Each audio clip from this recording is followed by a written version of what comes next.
Andrew, thank you for coming on. You're actually my first Zoom guest, which is awesome. Excellent.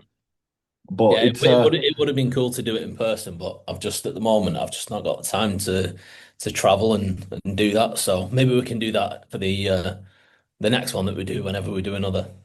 100%, mate. 100%. I'm already up for that. But you are a busy bee at the moment. Obviously, you've got identity alchemy on the go.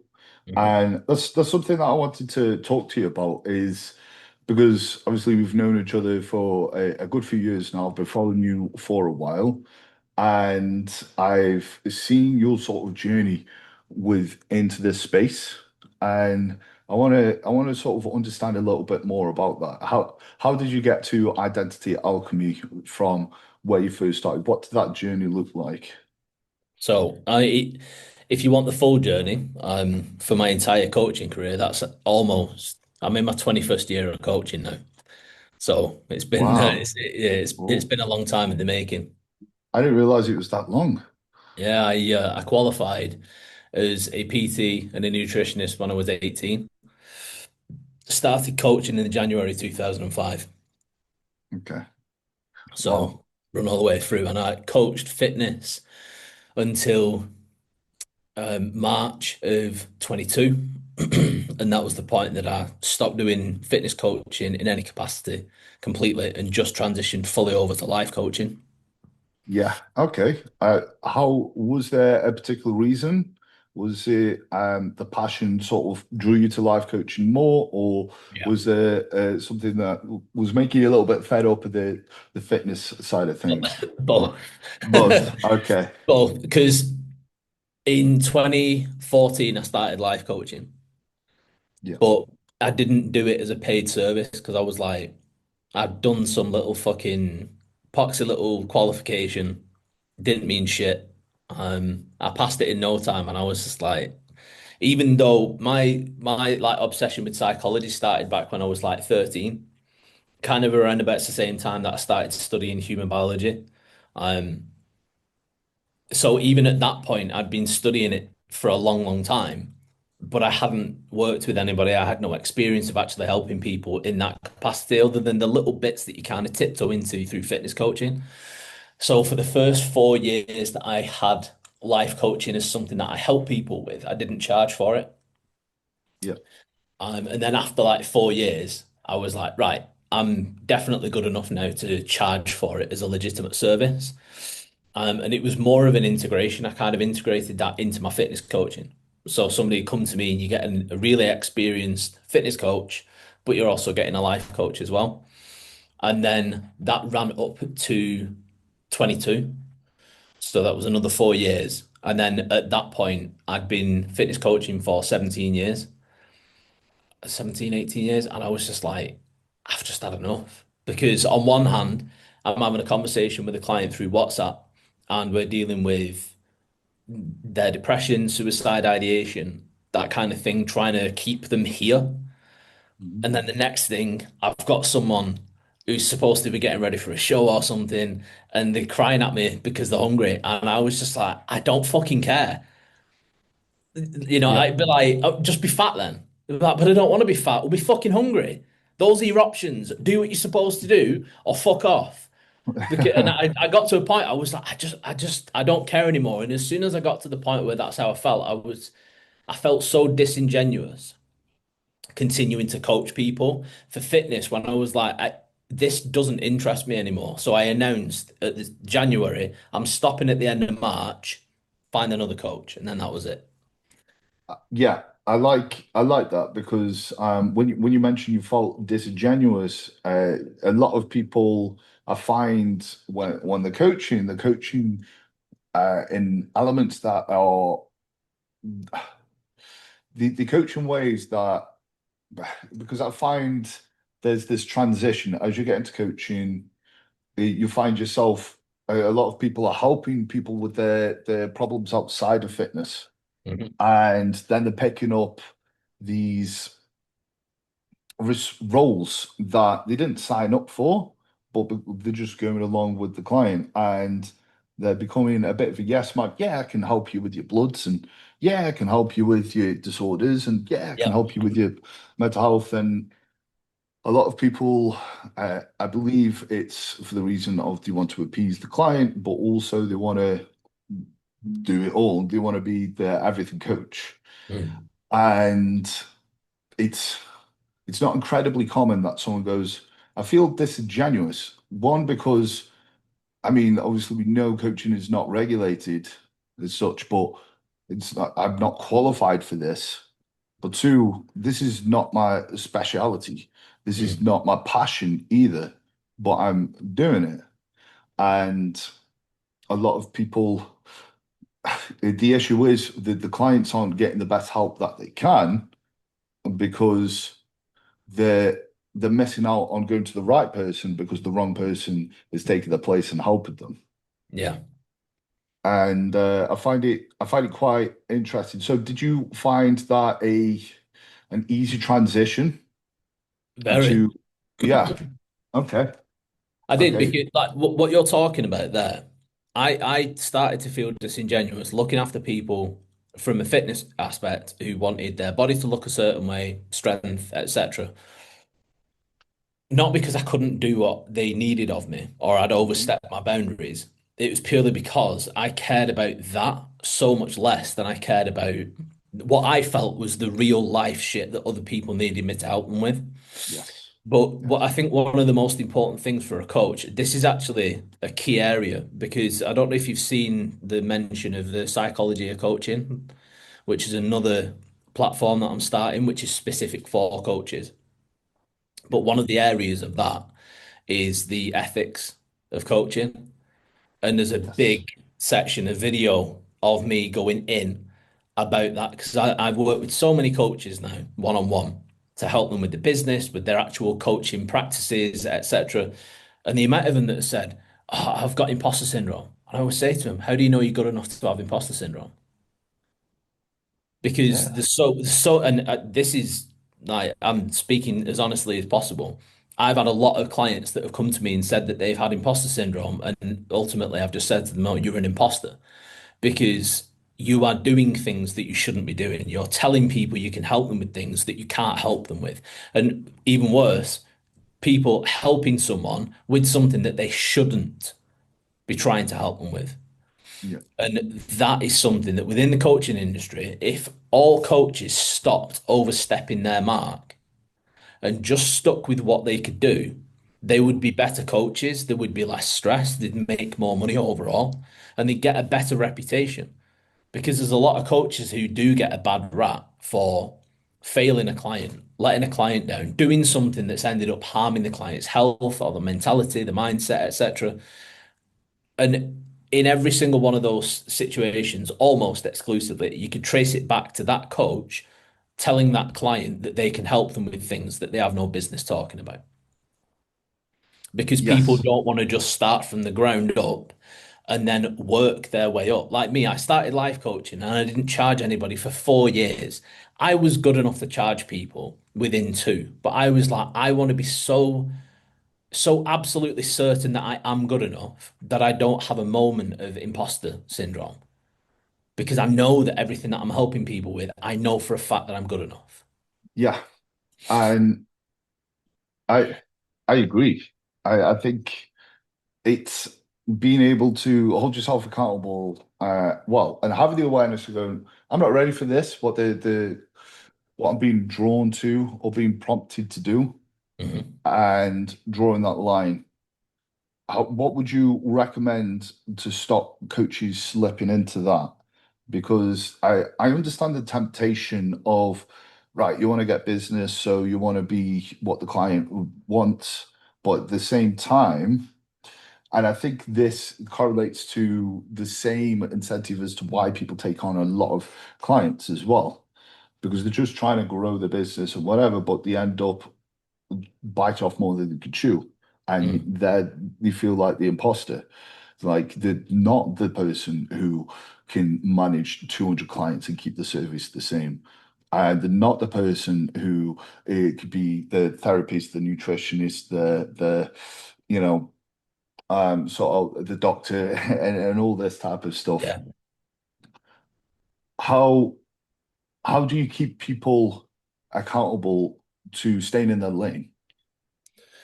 So just before we started the recording, when you were talking about personal responsibility, Hmm. within my coaching practice, that is one of the highest priorities for me to start instilling in anybody that I work with, and self-awareness, but real self-awareness. Because a lot of people they misconstrue and misrepresent self-criticism for self-awareness. Because they Hmm. go, "Oh no, no, I know what I'm not good at. I know that I need to get better." I'm like, "Yeah, but what are you good at?" Yeah. And then they get stuck. And if you've got the ability to go, this is my strength, this is my weakness, these are the Yeah. things that I absolutely can do, these are the things that I know that I shouldn't do, that's self-awareness. And then the next Yes. line of it is, these are the things that I can do, these are the things that I shouldn't do. Are you doing any of these things? Because if the answer to that question is yes, then you need to fucking take a step back from those clients.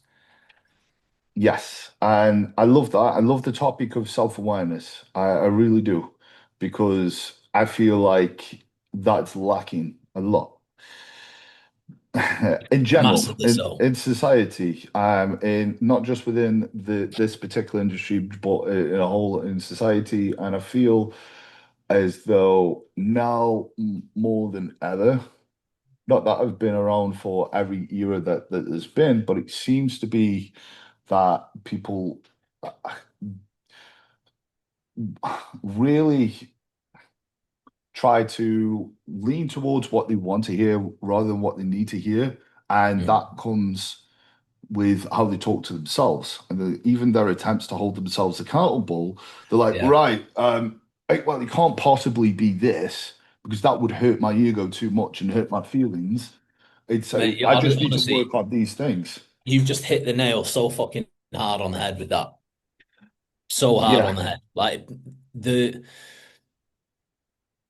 language, the language we use and the way that we articulate ourselves is so inexplicably important. And it's probably one of the key areas where most people fuck up.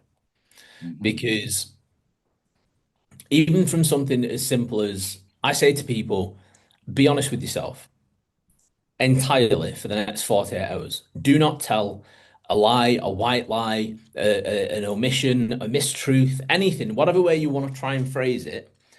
Absolute objective honesty is the only option that you've got for the next 48 hours and see how you feel after it. yeah, And I always get messages within the first 12 hours. People going, fuck it, I didn't realize how much I used to lie. Like yeah, everything. I don't care what it is. If you're going to tell someone something about something that's happened in your day, no exaggeration at all. Just objective truth. Explain it with the correct tone of voice. Explain it with the correct emphasis, with the correct language. Don't embellish, don't exaggerate, don't use a terminology that makes it seem bigger and worse than what it actually was. Just be, and there's so many things that people just go, and then they don't even say it because they're like, well, that's not going to get the reaction that I want. I'm like, well, why do you want that reaction from telling a simple story of something that's happened in your day? Why does everything need to be more than? that's that's it. That's it. And I feel as though a lot of people are manipulating their reality by trying to manipulate the truth of that reality. And they're trying to manipulate the outcome that they're going to get. And they want that outcome to be what they're trying to craft that outcome rather than letting that outcome be. And I believe that's the difference of actually being honest and being truthful and someone and the common thing is someone is again they just want the reality to be what they want it to be, not what it actually is. Yeah. So with And that, with that, what you've just been saying there, people are obsessed with projecting the image that they want yeah, people to perceive instead of spending their time creating the actual reality that they yes, want people to perceive. And mm, people fuck themselves up massively by doing so. And to tie this back to coaching, it's because I want other coaches to see me being this upper echelon coach. So I'm going to research a bunch of shit and then I'm going to talk about it. yes, And you can tell who's just been reading fucking Google right before they started recording. It's so yeah. obvious. it is obvious. And when and from my observation, and when I see that happening, and I think we're all susceptible to be within that type of behavior for sure. There's been times where I've caught myself for sure, but I feel like when you are susceptible to constantly trying to manipulate the truth of the outcome, you lose yourself within that. And Mm, that's where you lose your sense of self-awareness, but you also miss out on the adventure of the uncertainty, um, with the actual honest reality of how things are, because you're constantly trying to craft that outcome with communicating things in a different way, or mm, letting people only see a certain side of you that potentially isn't even true. And it's very similar to the difference between being virtuous and virtue signaling. You mm, know, it's not being a genuine, like being genuinely virtuous is being a genuine good person behind closed doors, and you're doing things that you believe is right, but the virtue signaling is you're doing things that you believe other people think is right, for the validity of seeming virtuous. mm, So you're going around and you're giving, instead of giving the homeless person change, you're filming yourself giving the homeless person change. And you've only given them change so you can film it and get the validation rather mm. because you want to do the right thing. Yeah. And I think that is the whole slippery slope of what we're seeing on social media today, is people are wanting to seem and not be. And the danger of that is they lose themselves in that process, and they're within their own illusion that they're trying to manifest to other people. So how do you obviously you've mentioned you be objectively honest with yourself.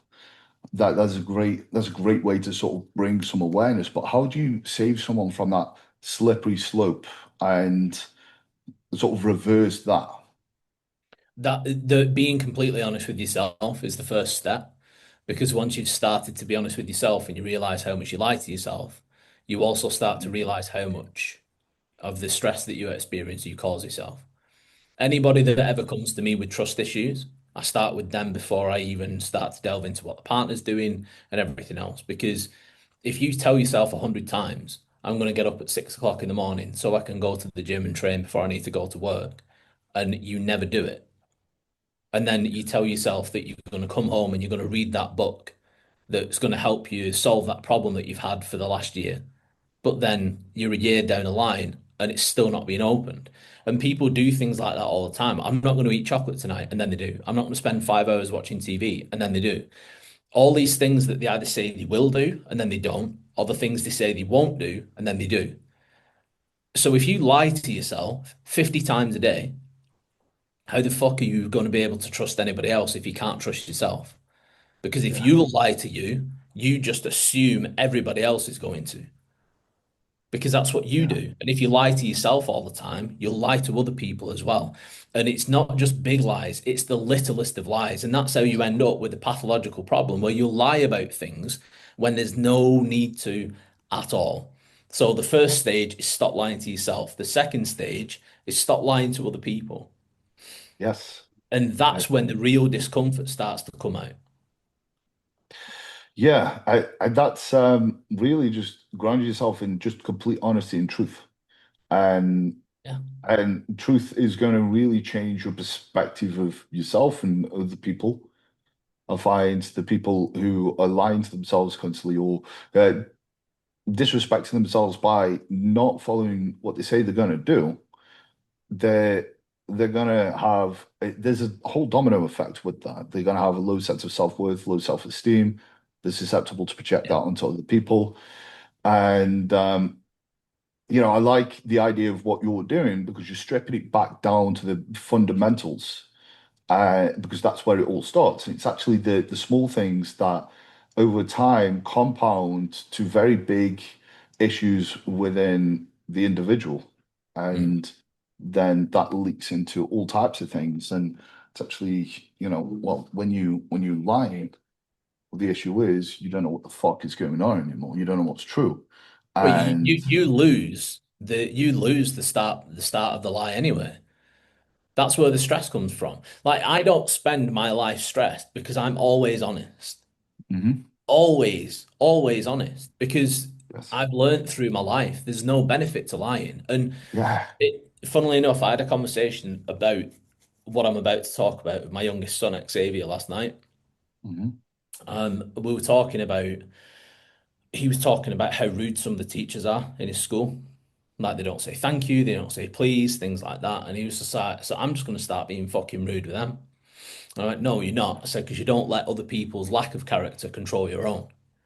Yes. And then conversation went on, and I said, there's a saying that I love, and it's if you take care of your character, your reputation will take care of itself. Yeah. And I've got a lived experience of how true that is. So I left my ex-wife in 2014. And for the 3 years that the divorce was ongoing, she spent 3 years slandering me all over social media. I was a bully, I was abusive, I was this, I was that, I was neglectful with the kids, I was just the fucking worst person, right? And initially, there was a bunch of people that believed what was being said and they stopped speaking to me, whatever. And I'd see them in the supermarket and they'd just completely blank me. And I'd just be like, okay, if you believe that I'm capable of those things, I don't want to know you anyway. And then as more and more time passed, some of my closer friends would be like, dude, fucking say something. Like, defend yourself. Post something. I was, no. They're like, why not? I was like, because I don't need to, because none of it's true. I was like, I'm just going to carry on living my life. And Yeah. eventually, as more and more time passed, all these people that had initially bought into it, the people that were on the fence, they were all sitting waiting to see me be this person that I was being painted as. They were waiting to see the inconsistencies. They were waiting to see the anger. They were waiting to see X, Y, and Z.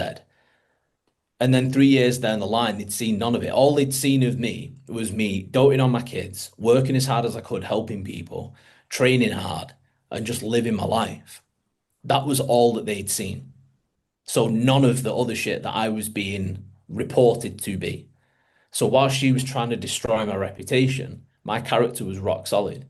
And Hmm. because my character didn't flinch, my reputation repaired itself within no time. And then I ended up in a position where years later, I'd be in the supermarket, I'd see some of those people, and they'd kind of come over with the tail between their legs and be like, I'm sorry, like X, Y, and Z, and blah, blah, blah. I'll just be like, don't worry about it. I didn't then like let them back in, but I didn't want them to continue feeling bad or feeling guilty. It was just like, what it is what it is. But Yeah. even with something like that, because I was honest, because I just stood my ground and stuck to my character and I didn't try to defend it, nothing came from it. Yeah. And I love that. I love, obviously, it pretty much you don't want to lower yourself to someone else's energy, and I think it's very easy to get caught up in someone else's game that they're playing with you, and have this, well, they're doing it, so fuck you, I'm going to do it as well. And it's this sort of, but you lower yourself to that standard, and it's a similar energy to you don't want to argue with idiots because from a distance, the people can't tell who's who. Exactly. Yeah, and If you start defending yourself against the lie, yeah. you're starting on the back foot anyway. Hmm. Because most people that have seen it might believe the lie, and then all of your truth just seems like you're trying to counter a lie. Yeah. And it gets too messy. Whereas if you just don't engage with it at all, because people know that you haven't done anything eventually. And you've just got to have the mental resilience, the fortitude to be able to go through whatever happens during that time period between it starting and it coming to its eventual end. That's where most people fail because they care too much about what other people think. I love that. And there's a lot that I can resonate within that. Um, because I went through a period where I was because it was a lot of what you spoke about is just grounding yourself in truth. Mhm. And I went through a period of when I did that with myself. It's like, right, okay. I literally put on my wallpaper, and this was last year, and I put, you don't live a poor life, you don't have a poor life, you have a poor mindset. Mm. and stop feeling fucking sorry for yourself and do something about it. Yep. And this is what led me to self-coach myself, is to force myself to look at myself objectively, Hmm. and all the decisions have to come because I was held accountable by the process of which I'm on. And I noticed that I that was one of the easiest ways to change myself to my core. And because it's quite hard to change yourself inside out, you could do something maybe a little bit different, but to actually change your core values and change yourself from the bottom up, again, it goes alongside of what you say. Is just be honest and ground yourself in the truth. And literally, I think it's identifying the type of person that you want to be and following that Well, and holding yourself accountable to that. getting honest with who you actually are right now, again, is the starting point. So within identity alchemy, I've got within the course, there's a lot of different modules. One of them is my application of Maslow's hierarchy of needs.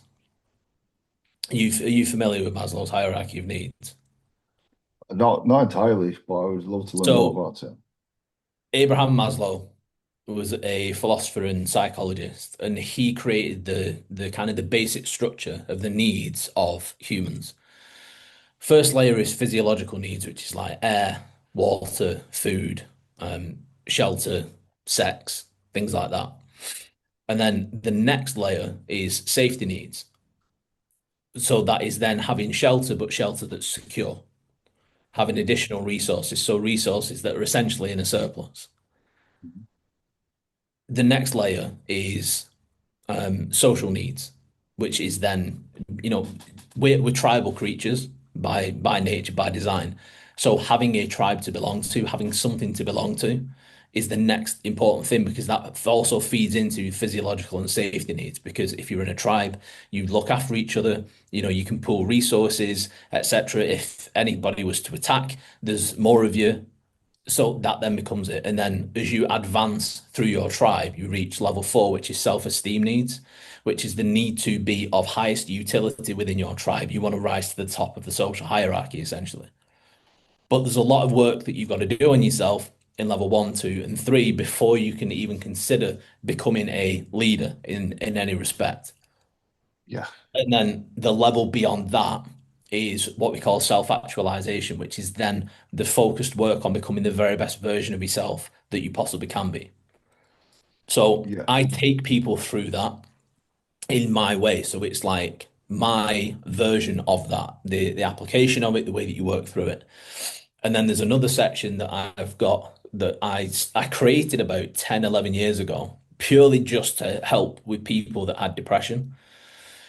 And that is the whole purpose of it is to expose you to yourself, complete objective truth, and expose you to yourself. Because when people start it and they've done their first week or two, they're like, who the fuck am I? Because they've got who they thought they were and who they actually live as. And the disparity is fucking enormous. yes, yes, So if you said to most people, are you a liar? They go, no, no, of course I'm not a liar. They've already told 11 fucking lies that day. It's not even noon. They've already lied 11 fucking times. They've lied on social media. They've lied to the missus. They've lied to themselves a bunch of fucking times. They've lied to one of the mates. They've lied to the boss why they were late to work. It's it's fucking constant. When you actually start to list and note down all of the different things that you do in the day, you're like, oh shit, I am a fucking liar. Because only that which you acknowledge to be true can be changed. If you lie your ass off all the time, if you're a cheat, for example, if you cheat on every partner that you've ever been with, somebody says, are you a cheater? No, but you no, are. And you're never yeah, going to be able to change that unless you accept it. Because once you accept that it's true and you accept that it's a problem, then it's something that you shouldn't do. You can then go to work on trying to find out why you do it to fix the problem so that you don't do it anymore. So instead of being quietly and secretly ashamed of it, and projecting the image that you want people to see of you, do the work that you need to do so that you can be the person that you project to other people. And life yeah, takes on a whole new fucking meaning. There's no stress.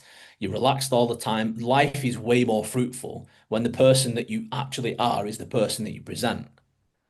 And that's even before you've done the work to become the best version of you. I love that. I love that because to be the ideal version of yourself, you need to recognize the distance from where you're at currently to that ideal version.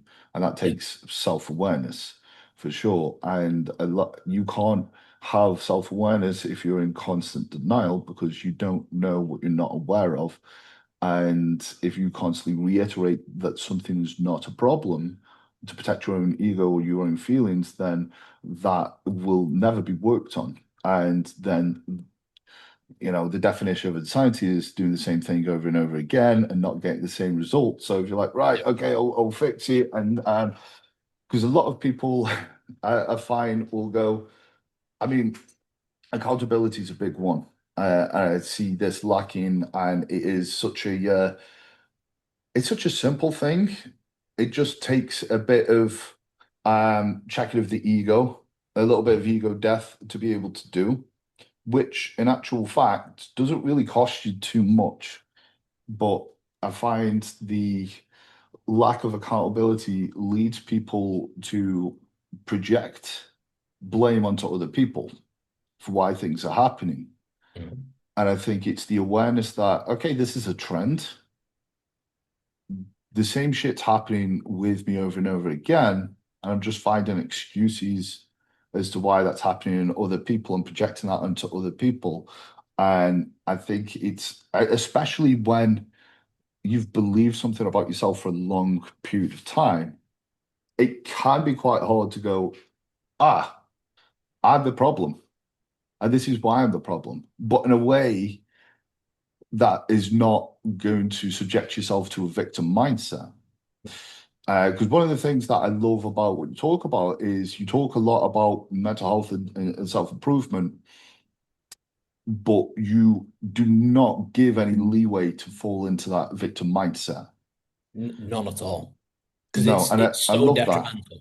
because a lot So of people who detrimental. talk about mental health are enabling a sort of victim mindset. It's okay, your trauma is not your fault, and and it's um, it's okay. Be more kinder to yourself and in actual fact, you've probably got to, yes, be kinder to yourself, but not in the ways that you might think. It's not like "Right, have a pizza and just give yourself a day off. Being kinder to yourself is actually telling yourself the hard truth of, right, you're a bit of a fucking loser in this way, Yeah. and you need to actually be aware of it instead of trying to avoid that about yourself so you can work on it or else your reality is going to be the same.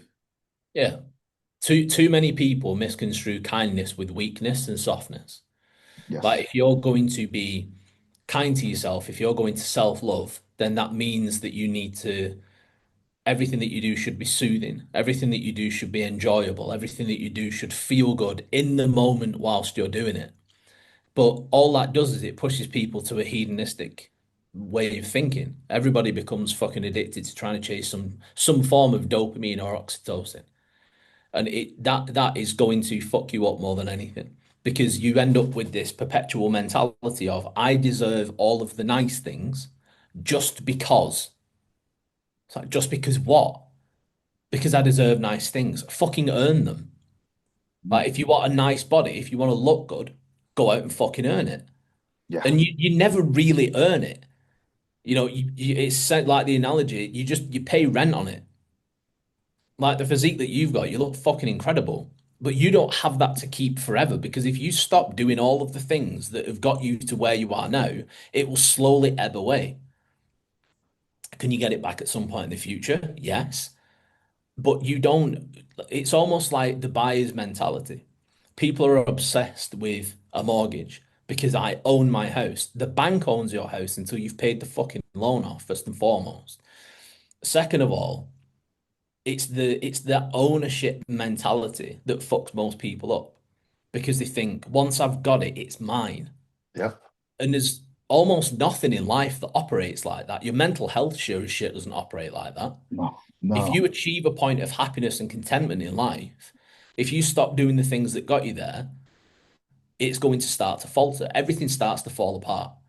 Yeah. And people aren't willing to do that. It's like what you said a little while ago when you talked about ego death. And you talked about the fact that it can cost you some things. But it's not even ego death because now, I've seen some people again on social media and they're like, oh, I've killed my ego. I have no ego. Bullshit. It's part of your psychology. It's impossible to not have an ego. Because the No, for funniest sure. thing is that people that are like that, people that are hyper spiritual and talk about how connected with nature they are and blah, blah, blah, their ego is that.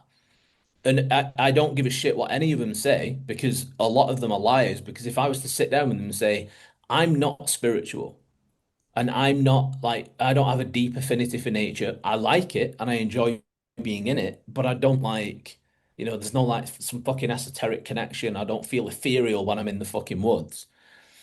Do you think you're better than me as a person because of the way that you view life and nature and animals and things? And they'd go, no, no, of course not. Like, yes, you do, you lying cunt.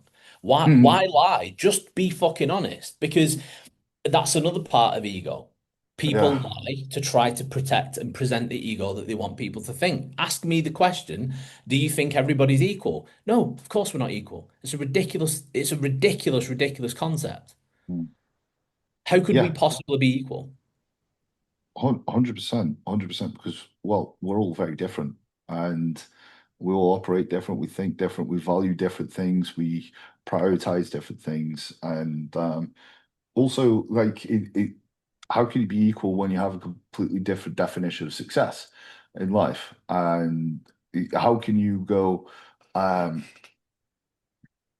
I'm better than you because I earn more money to someone who does not value money in the same way?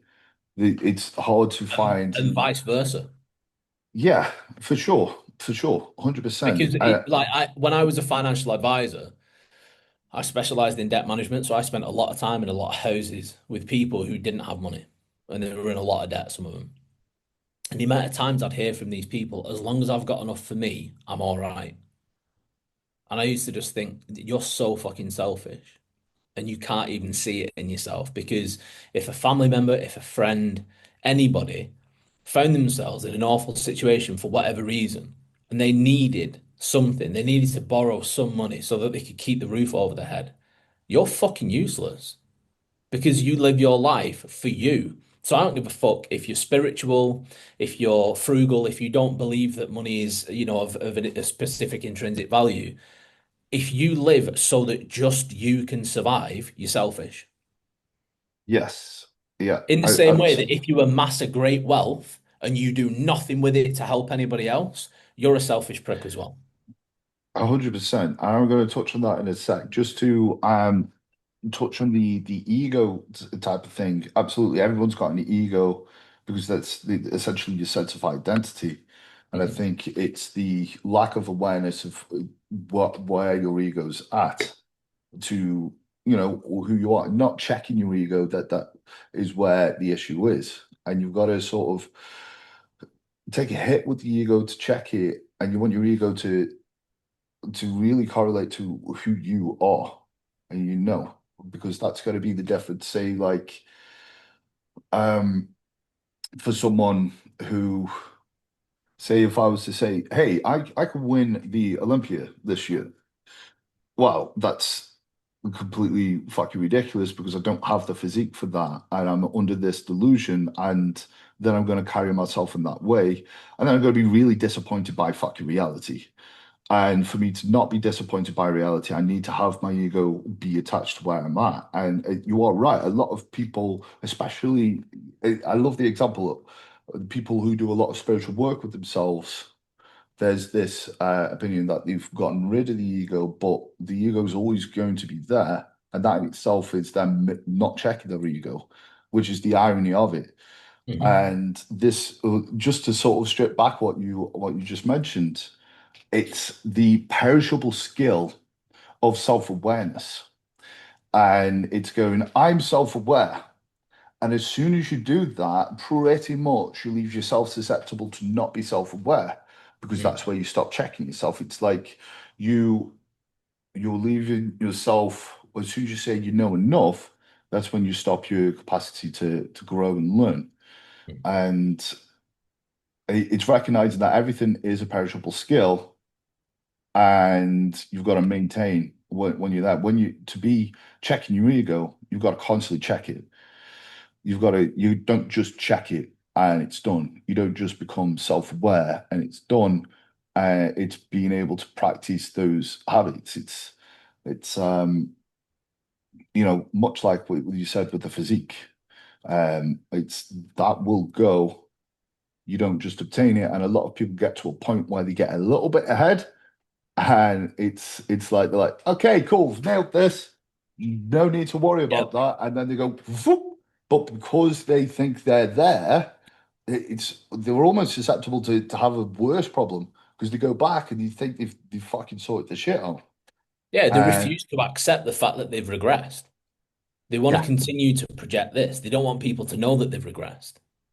mm, It's like when it comes to ego, can your ego be supported with truth, or does it need to be supported with lies? yeah, yeah, That's why I get people when they go through action associations, I get them to expose themselves to themselves because we've got two different identities. You've got your continuity identity, which forms through your entire life. And then you've mhm, got your daily identity, which every action that you take in the day feeds into the identity that you have. And yeah, once you get into adulthood, those two working in unison is the most important thing that everybody should focus on. If you've got mental health issues, you need to make sure that you're aligning your continuity identity and your daily identity, but making sure that your continuity identity is what you actually want it to be. Because an analogy that I've used for years is that what I do, I'm like an optician to the mind. So anybody that wears glasses or contacts, they'll know what it's like. You go to an optician, they put this big fucking gizmo on your head, and then they start putting the different lenses in front of your eyes. And it'll be better, worse, better, worse. And after a while, you'll say better, better, worse, worse, better, better. They'll go through loads of different lenses until they've collected all of the ones that make different ranges of your vision better. And then they get pressed, and that becomes your prescription. That is unique to your eyesight. They are perfect for nobody but you. Our identity is the same, but you've got to think about the way that your identity actually forms. Each belief that you have is like another lens in your prescription, right? And mhm, the first ones that are given to you are by your parents and your siblings. So your conceptualization of love, relationships, family, finances, debt, the whole thing, materialism, everything comes from your parents. And then as you get a little bit older, you start to make friends, and you've got friends, and depending on how much time you spend with them, friends' parents, they start putting lenses into your vision as well. School teachers, primary school, high school, college, university, partners, their parents, colleagues, society at large, both in, observation and through social media, you've got lenses being put into your prescription all the way from birth, right? And I've worked with people who are in the 30s, 40s, 50s, and they've never once taken a step back to challenge their beliefs on different things in life. They've just lived their life with this bullshit prescription that they can't see life through. The way they yes, perceive themselves, the way they perceive society, other people, everything is what other people believe and have told them that this is what it is. Because at that time when they were told, they either didn't know enough about it or they didn't know enough about themselves to challenge it and ask questions. I come in and I start ripping all the fucking lenses out because somebody says something about themselves, I am X, say, prove it. Show me the evidence supports that that's who you are as a person. And if they can't, or if they can't back up a belief with opinions that are actually well thought out, I'm like, that isn't your belief. That has been given to you by somebody else. yes, And then we strip it back and then start to build up their belief systems. What do you actually think about people who have money? What do you actually think about people who, never do anything for anybody else, for this, for that, for the love, relationships, dishonesty, forgiveness? Start piecing them together, and their lives just it goes like that and just fucking pivots at a massive angle and changes in enormous ways. yes. And again, it's stripping it back down to fundamentals. It's getting people to assess and challenge the things that maybe they've believed for a long period of time, but they just didn't look too deep. And just Mm. getting them to revisit that belief and go, Okay, now that you're here looking at this belief, apply your own independent thought to it. How do you feel about it? And a lot of people will be conditioned to think a certain way, and they have a lot of, well, they carry themselves with a lot of low, well, not a lot, but low agency, Mhm. where they're not able to apply free thought. Maybe because when they've attempted to do so, they've been slammed for it, or they've been criticized and scrutinized. And when they've Yeah. tried to go out of the norm or the perceived norm, that they've been again ridiculed for that.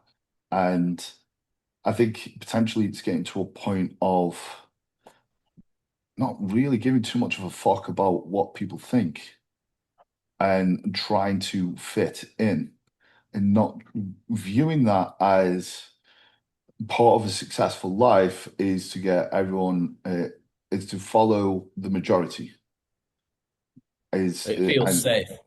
yeah, it's to get out of that the safety and the comfort of following the majority and actually following how you think about things, because a lot of people will go and chase societal norms the way that they've been conditioned, the life that is they've been told that they need to be living, and they're like, why am I unhappy?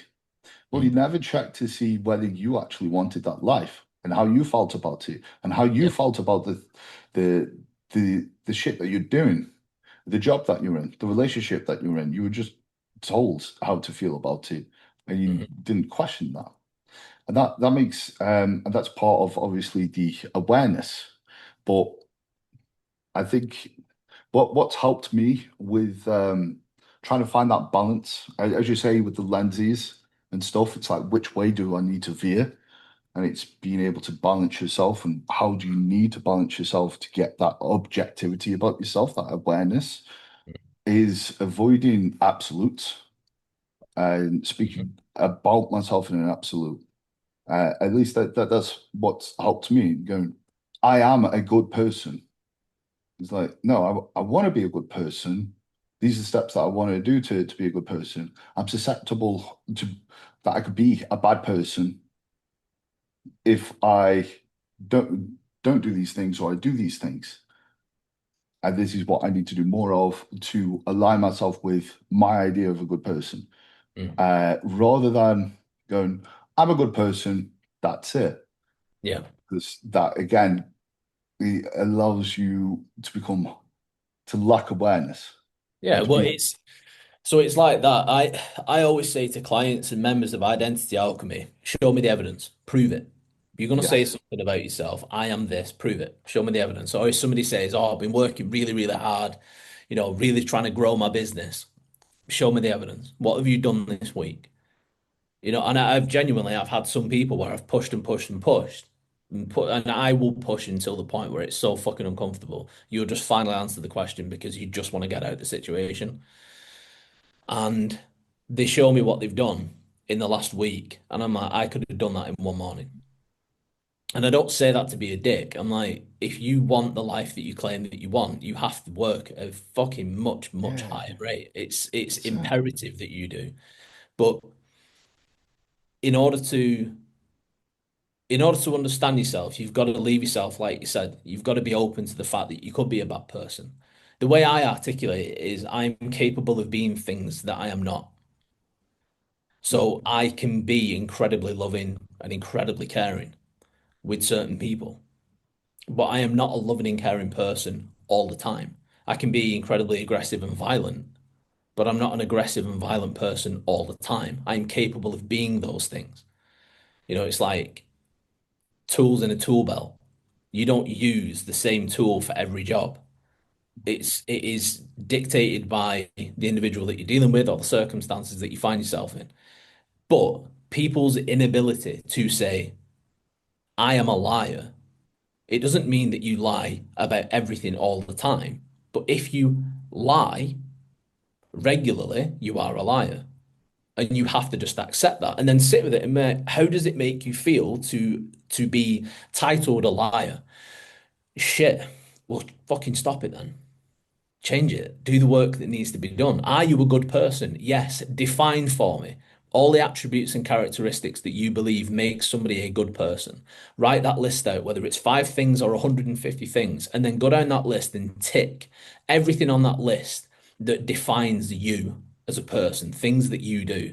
And it's wild how few things people can actually tick from their own list of definitions of a good person. Get them Mm, to do the same thing with what you believe makes somebody a bad person, and they can tend to tick more. And it's a really uncomfortable exercise. There's another exercise similar to that that I do with people. I call the child adult paradox, and I figured this out years ago, probably 7 or 8 years ago. But there's so many adults who live their life trying to maintain the benefits of being a child whilst trying to abdicate the responsibilities of being an adult, but they still want the benefits of being an adult as well. Like life doesn't work like that. yeah. If a child makes a mistake and does something wrong, even if it's a big thing, if an 8-year-old, a 9-year-old does something, we go, they're a kid, they didn't know any better. That's the legal age of responsibility is 10. If an 8-year-old kills someone, there's no prosecution because they're not even 10 years old yet. That's how much protection children have. That's how much benefit of the doubt children are given. But there's adults that want to live like that. But they also want Yes. all of the privileges of being an adult, of being able to do things and go places and have money, etc. So I get them to write down a list, all the attributes and characteristics of a child, same thing for an adult, go down the list and tick the ones that you actually resonate with the most. And I've had some adults where they've got a list of 15 on each column, and they've ticked 2 in the adult column, and they've ticked 13 in the fucking child column. And it's because even the simplest of things, I've had some people, of course I'm an adult. I've got bills. Like, okay, but when the bill comes in and the money's in the account, do you immediately pay the bill so that it's done? Or do you wait a couple of days? Or do you wait for a reminder letter to come through? Or do you leave it until you get a fucking red letter coming through? When you get a speeding fine, do you ring up that day and pay it so that you only pay 28 instead of 70? Or do you wait until you get the reminder letter and it's now £160 instead of 70? Or do you leave it until it ends up that you've got a fucking court summons and it's now £580? And then you finally go, oh, fuck, I need to pay that. Could have been 28 and it's now been 508. Is that an adult way to do things? Is it an adult way to do things to wait and cost yourself more just because you don't want the little bit of discomfort of going, yeah, right, done? Or is it childish? To me, that's childish because children put off responsibilities. Children put off cleaning the room, brushing the teeth, da da da da da, because they're kids and that's what kids do. When you're an Yeah. adult, it's not fucking cute. It makes you like a retard. Like, get your shit together. Yeah. No, mate, I agree with that shit. And people, again, aren't aware of how they're doing themselves a disservice, and they'll go, well, it's just, it's this, it's that. And the excuses come as to why they're not taking the responsibility. But those excuses are exactly the reason as to why they're not where they want to be and why they're in the pickle in the first place. You saying that's just because of everything we've just been speaking about. It's just reminding me of something. But it's like when you see people on social media and they're talking about why don't you teach us out about taxes and why don't you teach us about investments and stuff like that in high school? It's like, mate, you're Yeah. 40. What are you talking about? You finished high school Yeah. 24 years ago. Pick up a fucking book. You've got access to the internet. But Mm, that is that mentality. Oh, why didn't school do this for me? Why did my parents never showed me how to do that? My yeah. parents never told me to be like that. You're a grown fucking man or woman. Yeah.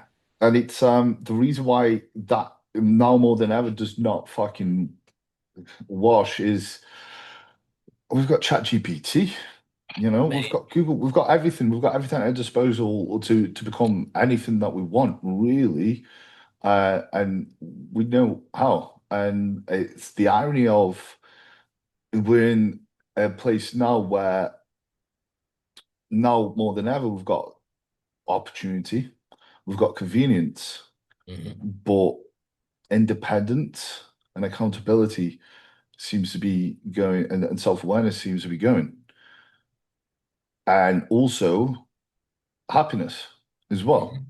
Mhm. Entitlement and narcissism is on the climb as well. 100%, 100%. And you see this. God, I I often think this through in my head when I'm like, when I see people and you've got this ego because there's a certain number on their like count and their metrics and the following, and I look at what they're doing, and they've just been able to hack social media, and their reality is, people play into that. They actually gain nepotism from the clout, and someone's like, "Oh, this guy's got so many followers. I'm going to speak to him that way." And I often think, I'm like, I mean, you see how they carry themselves, like they're better than other people. Um, I think, what type of person would they be in the 1800s? Just before social media, but just at a random time point. And I'm like, how would they carry themselves then? Mm. Would they still think they're a god, they're a king, even though they will be the same person, they'll be born as the same person. It just really reiterates how much social media can give people God complex. And that is not because it used to be more so present with people actually attain success, when you define it as a metric standpoint of, right, okay, you've got this much money or this amount of a social standing, maybe they're on TV or whatever. But nowadays, anyone can have it. It's more common. Yeah. Anyone on the streets, like you see people walk to a building, they're walking and carrying themselves like, who are they? And they go, oh, they've got this many followers. Like, Yeah, I mean, with okay, like with social what? media, the vanity metrics have such a chokehold on people. They don't mean anything. It's like on my dashboard now, when I go onto it, like underneath your bio where it says professional dashboard, it's now at 3.2 million views in the last 30 days. So Yeah, fucking what? yeah. Like it You doesn't you mean, but this I would show that to some people and they'd be like, oh my God, how have you done that? yeah. I want that. But it doesn't fucking matter, mate. It Yeah, doesn't change because anything. no, you're still the same person as you were before that. But some people may look at that and go, oh, apparently I'm the shit. Yeah, oh, Okay, I've cool. got social status. Something that I've posted's gone viral. You're And like, you're like, shut up, mom. I don't need you anymore. Like, fucking, you do the dishes. I've got likes, and it's crazy how that does that to people. But what I will say on the flip side of that is, again, like people's some because your perception is based on what you're experiencing, your perception of reality. And some people will have that reinforced by how people start treating them based on the following. And it's the whole illusion because, in one sense, it doesn't mean anything. It doesn't have it a certain metric go like this does not mean anything. But if someone from the outside looks at it and goes, "Oh, I'm going to apply more validation to this person because I see that they're getting validation," and then that person experiences it, would you not say that it is changing things for them?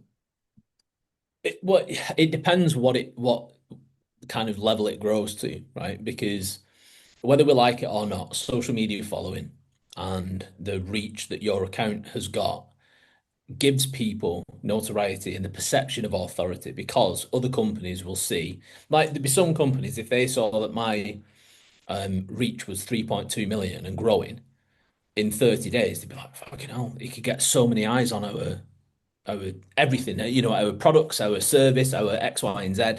Let's pay him X amount for this many shout outs or whatever, because hopefully, if X amount of people that he posts it to see it and then they follow the link and they da da da da, and if they can make their money back for what they've paid me, to them, that's good business, right? Because there's a return on the investment. That's very real. That is in and of itself its own currency. Attention is currency these days. And that's why everybody's fighting with the algorithm. Everybody's desperately trying to figure out what the algorithm wants so that they can get attention because where attention goes, money flows. But it doesn't just correlate like that because this is a statistic. I've used this with a couple of clients because it really shows it. So one of my posts went viral, and that's the reason why it's as high as it is. So this one post has got 56,000 likes, 10,000 saves, 5,500 reshares, and 2.3 million views, right?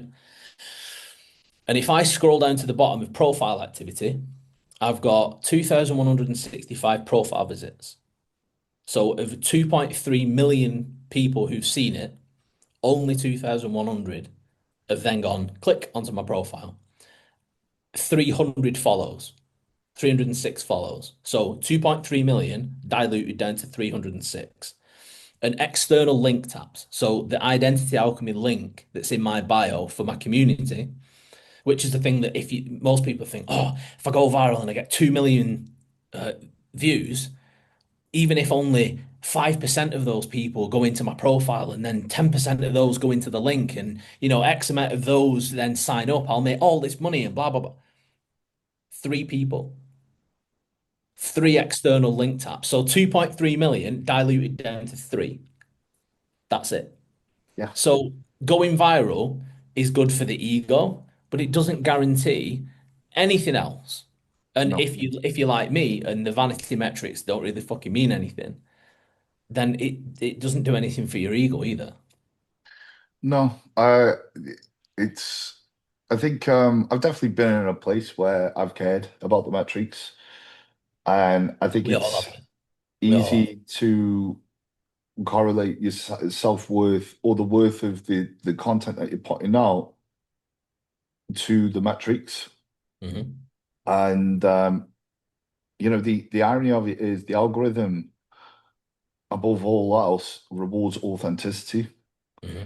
and to chase the metrics, people are becoming inauthentic, and that's the irony of it. And I Which is found, one of the worst things for business. If you have a service, authenticity needs to be as yeah, high as possible. And this feeds back really nicely to what we started the conversation with about sticking to your fucking lane and just doing what you can. Because, yes, like, say, if I had a coach came to me and said, somebody has asked for my fitness service, but they've also asked if I can help them with this, this, and this.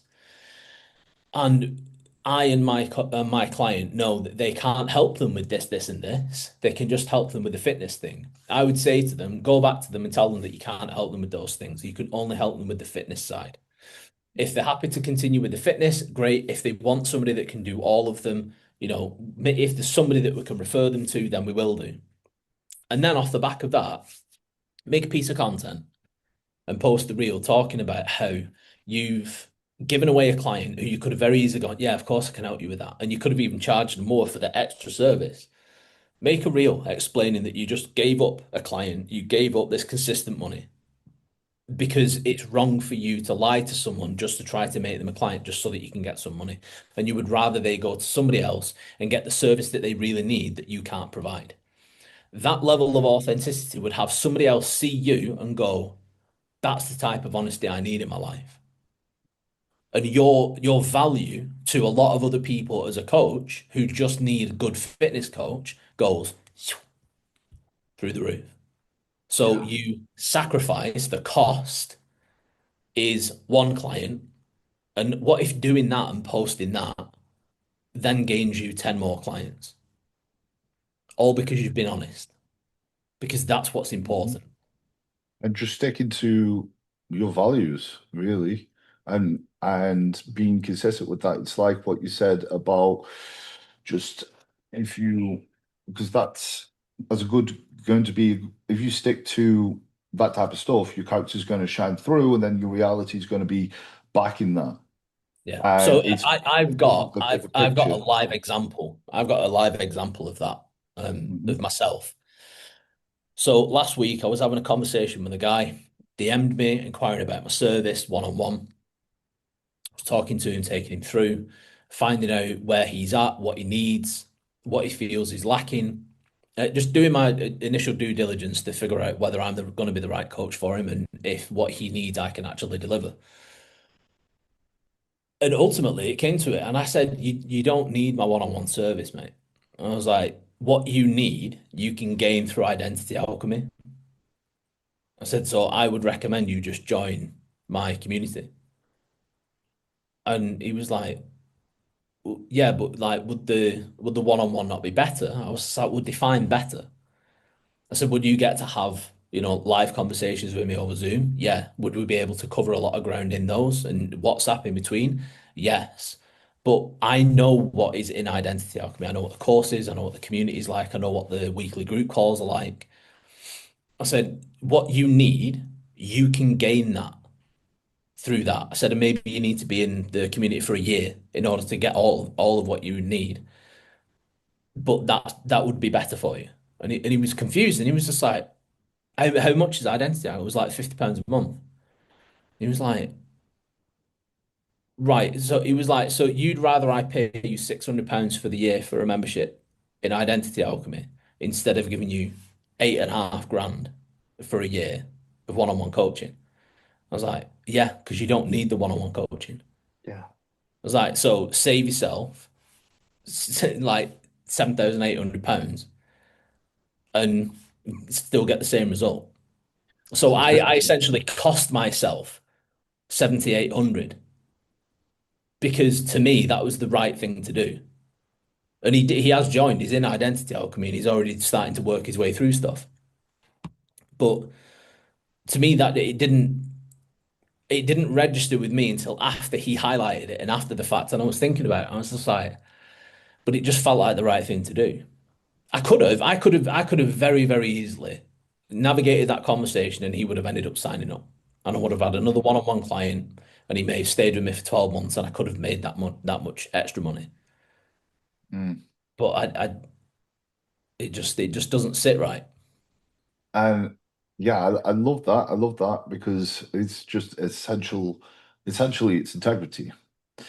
Something that we're losing a lot of Mm. in coaching. I mean, even down to other coaches poaching the clients by just talking shit or promising them a bunch of stuff and Yeah, I'll coach you basically, for free and all that shit.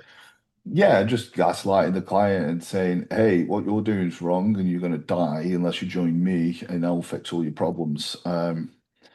And people have no shame, but the same breath, people also get away with it. Mm. And that's why they're not feeling any shame and they feel like, well, I've actually gained this. I've been able to monetize this in this way. So the trade-offs sound for integrity. Yeah. How and this also it's the trade-off of your integrity that we see that leads people to narcissism. It's like when I get a certain amount of following, or sorry, when a certain individual gets a following, they trade off their humility for arrogance. Mm. And a lot of people will trade off this success. They will obtain success in some ways, but they will trade off their integrity and that they will trade off these humble attributes that they have with themselves. That got them So to where they are now. that got them to where they're at. And they forget where this it's that saying, it's like remember where you started. And to me, that is not a success. That's not a win. It's a trade-off, and it's like you're selling your soul. Because and you know what this stems back to identity again. Yeah, yeah, This is the reason why identity is now my kind of my main area. Because over the 21 years I've been coaching, whether it's been fat loss, whether it's been somebody who's obese or somebody who wants to get ready for a bodybuilding competition, whether it's been depression, anxiety, whether like name it, anything. Someone who suffers panic attacks, has agoraphobia. I've worked with so many different people, binge eating disorders, everything. It always stems back to identity. Everything of who we are now stems back to our identity. And nobody is immune to it. So one of my clients is the CEO of a global brand. And when his company reached a certain figure, let's say, as far as like annual revenue, his mentality shifted and altered his identity because he was being ill-advised by other people within business. Because all of a sudden he believed that because his company was doing X amount, and it's like huge numbers, he now needed to be this version of like somebody who owns a company, CEO, that kind of thing. Need to build out a massive team. It needs to be this, it needs to be, and he was assuming the identity that he was being told of how he should present himself and the way that he should conceptualize his position in life now. And during the time that we've been working together, I've been breaking that down and getting him to see who he actually is underneath and the disparity between the image that he's presented and the person who he actually still is. Mhm. Because he's spent all of the year in identity purgatory, which is the space, as I call it, identity purgatory, in between your old identity and your new identity. Yeah. Because whenever somebody goes through like a midlife crisis, for example, what that actually is identity purgatory. That person, whether it's because of their age, the way that they feel, the way that they are received by other people, the way that people interact with them and speak to them, there are enough changes in their life that they believe that their identity is now changed. And the way that an identity transition happens, and I mean like mental identity transition, I don't mean like chopping your tits off or anything. If you imagine you've got a glass orb and it's full of light, and that's your identity. When you are safe and secure in your identity and you're certain of who you are, your direction in life, what you want, and you're doing all the right things to achieve it, that glass orb is just here in the middle, full of light. And then something can happen, and then it moves across, and an empty glass orb appears here. And the light that is your identity starts to travel across. Once it does, it doesn't just filter straight across and fill this orb. You end up with the majority of your light shapeless in the middle. There's a bit of you still in the old identity, there's a bit of you in the new identity. This is familiar discomfort, this is unfamiliar discomfort and uncertainty. And everything in the middle is just you going, I don't feel like I like what I used to like. I don't love what I used to love. I'm not sure whether I still dislike that thing. My views on politics have changed. Taste in music might have changed. The way I want to dress has changed. Type of partner I want, what I want from life, da da da. All these different things are suddenly called into question. Where before, even a couple of weeks before, you were rock solid. That is where identity crisis happens. That is identity purgatory. My job is to help people transition across into the new identity because people will do one of three things. They will either eventually transition across anyway, and it might take them years to get there, but eventually they will do it under their own steam. Others will just get stuck in identity purgatory and just drift through life. They're like a fucking leaf in the wind. Whenever life changes direction, they just go, oh, I need to go this way because I've got absolutely no agency. And a lot of people, the largest majority of people, get so uncomfortable in identity purgatory, and the thought of the uncertainty of a new identity cripples them. So they revert back to type and they try and force themselves back into their old identity, but they never really fit. And they keep friends that they know they should have dropped years ago. They keep behaviors that they should have stopped. They keep mentalities, and they just spiral. Because everybody I've worked with depression, that's what they've been doing. And Yes. as soon as you go, right, let's give you a little bit of clarity on what life's actually going to be like once it transitions. And I've had some people come out of years and years of depression in weeks because they've now actually viewed themselves as they are, realized why they're so miserable, acted different, spoke differently, actually being honest with themselves about what they want to achieve, and they change in no time. And all of a sudden, all this depression that they've been medicated for, treated for, etc., it just evaporates. Yeah. And that's Wow. why identity is like my obsession now. I love that. And that's such a unique way to think about that because it's something that you see quite a lot is people it's even you see this on social media when they've started a page for one reason and then they're feeling like they have to be that person and Yep. because I understand why you could become depressed because you're showing up as someone else and you're being seen validated in as someone else, and you're gonna have a lot of, well, that's not you. You're not being seen, and when you feel unseen, you're gonna feel quite shit, to be honest. Yeah, exactly. It's like you see like OnlyFans girls, and they started an OnlyFans page, and then they're like, "Oh shit, I don't like this," and they're like, "Shit, okay, cool. How do I transition from this?" And Hmm. you see it a lot. You see it with competitors who you've started bodybuilding, you've built their identity as a bodybuilder, and they're like, "Oh shit, if I come away from this, am I going to lose all my worth from everyone that's validating me?" Hmm. But I don't feel the same way as I did when I started it. And they're sort of battling and trying to force themselves through a fucking prep when they don't like it anymore. Yeah. And they feel like shit. That is the inherent danger of what I refer to as a single cell identity, where you Yes, define your whole self with one thing. I am yes, a competitive bodybuilder. So if I stop competitive bodybuilding, what am I and who am I? And that's yeah, why so many people will start to transition away from bodybuilding. They will be in the ether for a certain period of time, and then all of a sudden you'll see a story and they're in their bodybuilding pose or their bikini pose or whatever. Oh, and not done a physique check for such a long time, and and they post it, and then bang, oh, he looks so good, and all that attention comes back, and then they just go, this is more comfortable, and they start drifting back into it. Because I yeah. had somebody that I've known through the industry for years and years.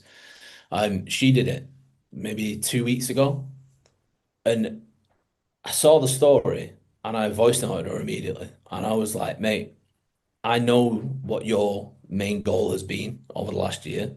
So do not start retreating back into who you used to be because it's getting uncomfortable because it isn't exactly what you thought it would be, or you haven't been able to get the result that you wanted exactly. It was like you can look after yourself, you can look great without having to be who you were.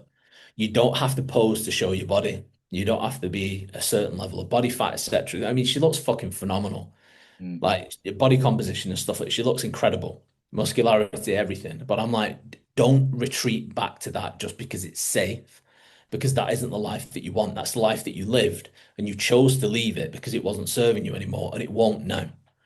And she replied, and she was like, I'm so glad that you messaged. She was like, and you've caught it, like literally immediately. So because mm. that is what I was doing. Yeah, And then she's yeah. doubled down on everything that she wanted to be focusing on. And I can guarantee in another 6 years, in another 6 months and 6 years, she'll be so glad that she didn't just allow herself to fall back into the old patterns. I've Mm, spoken to so many people from the industry, mate, who have done that. They've tried to move away, and it's been too uncomfortable because they haven't known how to redefine themselves because they've just been bodybuilder for so long, they've forgotten that your identity is layer upon layer upon layer upon layer upon layer. It's everything that you yes, like, dislike, love, hate, your friends, the films you like, the music you like, how you like to spend your time. yeah, All of that makes part of who you are and everything yeah. else. 100%, 100%. And this is admittedly something that I'm very conscious of is this that what you said is a single cell identity because I've been bodybuilding since I was 16, so that's my entire adult life. And in a lot Yeah. of ways, that's all I know. And there's because of that, I haven't done a lot of things, and I don't know what I don't know. Mm. So I do try to check myself and go, right, okay, you still in this? Are you still in this? Are you properly still in this? Mhm. Or it's these prompts to go, right, what do you want to do now? How do you want to do it? Are you doing this because of the bodybuilding, that identity, or is this something that you still want to do? And how are you going to pay your dues to how you're evolving as a person? And God, it can be a battle for sure, 100%, because you I found that you can be within a process and still evolve within that process. So, for example, my intentions for actually getting into bodybuilding are very different, and the incentives that got me in are very different to my incentives now. Yeah. I it used to be like there was more of a insecurity, probably more of an ego to begin with, and whereas now there's more of a right. I do this because I enjoy the process, and the process is fulfilling to me. And that's the reward, is the process of becoming and the crossover that has on the other attributes in my life. Yeah. And I like that, and that's helped me identify the why not and stay within it without getting lost with my old identity, if that makes sense. Yeah. And I It does. find I find that to be a very interesting thing how you've brought that up, because again it is incredibly common within the industry. I remember having a conversation with someone just a couple of days ago. They said, "I'm just a bodybuilder." And I'm like, "You're not," because when we have conversations, we're not just speaking about bodybuilding. We're Yeah. speaking about other things. So you're a bit of that and a bit of that. If you were just a bodybuilder, then you could be replicated very easy. You Yeah. would just be talking about your physique and how you got it, and that's it. And there would be, and the past, since you've been started bodybuilding, there wouldn't have been much of a difference to you like 10 years ago, because you would just be bodybuilding, and that's a very single single identity. And And there are a lot of people that are actually like that. Every time you speak to for them, the only sure, thing they can talk about is training or what you're doing next and blah blah blah. And it's those are the people who struggle the most when they do start to evolve. Because the thing is that our psychological, mental, emotional evolution, we can't stop it once it starts. yes, It is yeah, going to happen. And you can either be as in control of it as possible and control everything that is controllable. Let's say of the 100% of the transition, only 60% of it is controllable. Control 100% of that 60%. And the transition will not only be a lot smoother, but it will be less damaging. Because I've seen people yes, come to the point of a genuine breakdown because they've been resisting the change so much because they've been so scared of what they think might happen. And it's worst in people with a single cell identity because they know that they want to leave what they're doing now, but it's like stepping out of your house with no direction. mhm, You're not dressed for the weather. It's fucking unbearably uncomfortable because you've nowhere to go. You don't know what you're supposed to be spending your time with, and everything everything that you've built is just slowly eroding in front of you. And the panic of I need to stop that falling apart. I need to go back to that before it completely crumbles. And they go back and they try to build it back up, but you can't. It's already become sand again. So it's slipping through the fingers and they have a complete meltdown. Whereas yeah, if before you leave, you go, I'm going to do this, and then you step out and put everything that you used to put into that into this. And again, not so that you like, no, I'm just this. It's the same problem with a different fucking hat on. You need to be like, oh, I can still train. I can still mm, be a bodybuilder. I'm just not a competitive bodybuilder. I yeah, don't dedicate all of myself to that. I've taken good bits of it, the training, control with food, etc., without yeah, being controlled by food.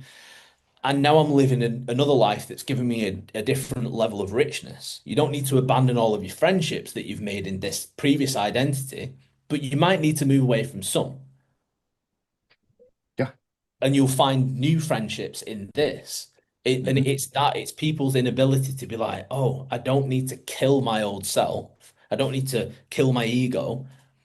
I just need to be more selective. I need to be more honest with myself, be as self-aware as possible. Which elements of the life that I've been living for the last 10 years have been detrimental and toxic to me and to other people?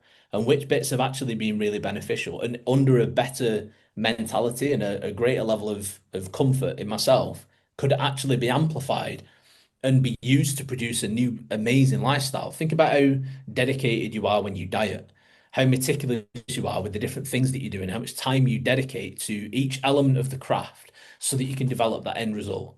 That discipline, that function comes with you. You don't leave that skill. You keep that with you because if you wanted to leave bodybuilding and focus on a business and you apply that same level of meticulous structure to the way that you apply your business, it'll grow like that. Mhm. And people they try to either completely abandon their old self without having something new to step to, so then they're just in purgatory with no fucking direction at all. Or they only set one foot outside the door. They don't fully commit to transitioning. And as soon as it gets uncomfortable, as soon as they feel a little bit of that cold wind, they just go, "Oh, I'm going to retreat back inside. It's more comfortable." So, what would you do to encourage the sort of transition out of that when they do step out of the door and they're like, "Holy shit, where the fuck do I go?" Like to stop them from running back to everything that they've known and um encourage them. Like, where do they start? Where do they start looking? What type of things do they start doing? Do they It's just but try it's things out? yeah, I mean it's not for me to say to people, focus on this and focus on this. As in Okay. like what their pursuit should be. Oh, build a business, open a shop, or whatever. It's not that. It's put all of the energy that you focused on whatever it is that you've been doing into Mhm. developing yourself. Because again, within identity alchemy, when people are going through Maslow's hierarchy of needs, it's about making sure that the foundation of the pyramid is as rock solid as it possibly can be Okay. before you build the next layer. And then you solidify the second, and then the third, and then the fourth. And when you do reach the top, so to speak, and you're focusing on self-actualization and becoming the very best version of yourself, the irony is that then triggers the need to go back to the base. Because as you've dedicated time to becoming the best version of you, the most emotionally and intellectually mature, the most patient, the most structured, if you return back to your physiological needs, you can secure that foundation way stronger than you could do with the first version of you. Right, yeah. And that makes a lot of sense. And So you by you doing keep all you this keep work, repeating that cycle. But yeah. by being honest with yourself about how uncomfortable you are in your current life, and then having honest, open communication with people who have been in that life before and have now left it, people who are still in it, it'll give you a gauge for who are the right voices to listen to. Not just the people that confirm, like, no, you should stay in it, just keep going, it'll get good again, blah, blah, blah. You'll come through this like psychological plateau and then you'll love training again. You will if you force yourself to have to do it. Eventually, you will relinquish and you'll go, oh, fine, I'll fall back in love with it for a little bit. But it never feels the same. Whereas if you've spoken to other people that were in it and they've moved out, are they all sat around miserable, crying all the time? No, they're living a new life. So what did you do? Like, how did you redefine yourself? And that will open up new networks for you. That makes sense. It makes a lot of sense, and you're going to get a lot more clarity of how to make that transition, sorry, and into that next place. A bit more clarity as to where you're going, and knowing other people that have gone to that other side. It's like, okay, this is safe. Doesn't end in complete disaster. And another important thing, Jack, is Ah, you don't have to get it right first time. But that's how most people think. They think I've got one fucking shot at this. I need ah. to do the right thing first. You don't. Try something. And if in 6 months it doesn't feel right at all, pivot and try something else. Just don't return back to who you were. Yeah, yeah, and it's see that's quite. I think that's absolving the absolutist mindset of I need to get this right first time, or this fear of failure that holds people back in general to attempt anything, going into any type of discomfort, and that's what keeps them into the complacency. But what? How do you know whether it's a transition into a new type of identity or a potential distraction, maybe a dip in motivation in a particular process that requires a ton of consistency, much like with bodybuilding? because obviously motivation goes up, it goes down, and I would assume that potentially you wouldn't advise that as soon as your motivation goes down, that you jump ship and go, right, that there's a new identity. How do you know that? Or if someone is, or if your environment is potentially pulling you away from your goal and convincing you and distracting you, how do you decide whether something is a distraction or whether that is an actual sign that you are transitioning to a new identity? So when it's an identity issue, everything feels wrong. Okay. Like I said a little bit earlier in the episode, you reach a point where you're just not sure anymore. You second guess everything. Yeah. All of a sudden, self-doubt is part of your life, whereas for the past 10 years, it's not been present at all because you've known this is what I want to do, this is what I want to pursue. And all of a sudden, you're second guessing everything. Should I do this? Should I do that? Is that the right thing? Is that the right thing? Have you been like that over the last 5 years, 10 years? No.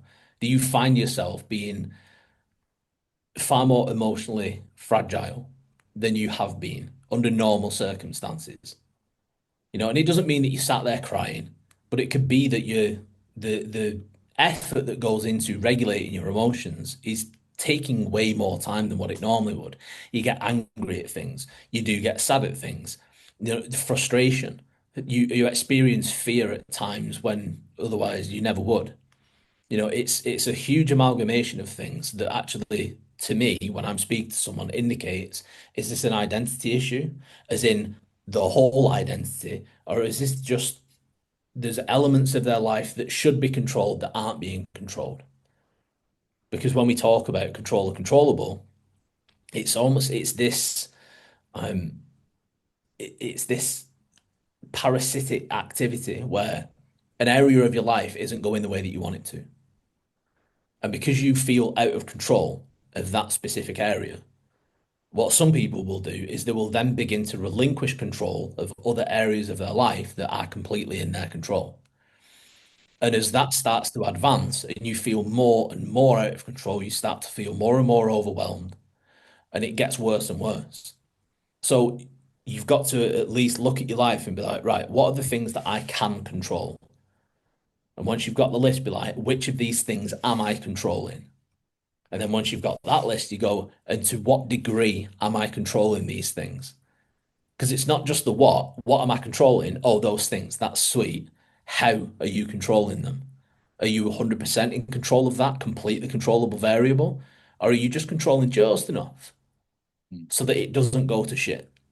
Because if you're not controlling it to 100% of your potential and your ability, then you are sacrificing life for nothing. Yes. Yeah. So fucking do it properly. And I've had people where they've come to me and they've thought, heads falling off. Everything needs to change. I've had people where they've been like, I want to leave my husband. I want to do that, and everything needs to change. And then when we actually boil it down, it's just like, right, now we've granularized it and we can see it for what it actually is. It's just these two things, and you're in control of those things, and they change them, and like that, everything just kind of fits back together. Yeah. Yeah. And I Whereas think, when it is you need to change, it's that everything, the self-doubt, the fear of the future, you become disproportionately focused on something that isn't now. And the more unfocused on now you are, the worse everything becomes. Because if you're disproportionately focused on the future, but you're not controlling right now, that's where anxiety comes from, because the future hasn't happened yet. And the lack of control over right now, over your present, means that your future is becoming more and more uncertain. If you're disproportionately focused on the past, that's where depression comes from, because you're focusing on things that have happened in the past, either happy times that you wish you could return to, that you can't, things that have happened that you wish you could change, that you can't, and on and on and on. Mhm. For anything like that, just focus on your life as it is right now as much as possible. And that's where the answers will come from. Because what Yes. a lot of people do is they invest in distractions, escapism, anything so that you can escape the feeling that your present life gives you. And that just causes a cascade of problems. Yes. Again, it's this chasing comfort over Yeah. solution, because you believe that the short-term comfort is the solution. um, to a long-term issue. And if more people did things now that help set themselves up for the future rather than sabotage themselves in the future, then they're going to one become the person, they're going to guarantee that future. They're going to feel better about themselves, and they're also going to have a bit more fulfillment in what they're doing. It's just that hard thing of, right, okay, goodbye comfort, and relinquishing the habits of going to the comfort.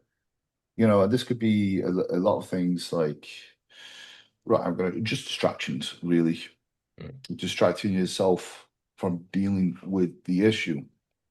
But when you're accustomed to doing that, I think it could be hard to break the habit, and it's something that I've like I say, the past year or so has been a very interesting one where I've tried to delve into a lot of what you're sort of speaking about now is just like take accountability, don't go to the short term comfort, focus on the long term, and actualize the things that you say you want with your present actions. And there's this quote that summarizes it quite well: is your future self is judging yourself the through is judging your present self through memories, and whether that's in disgust or delight is based on what you do now.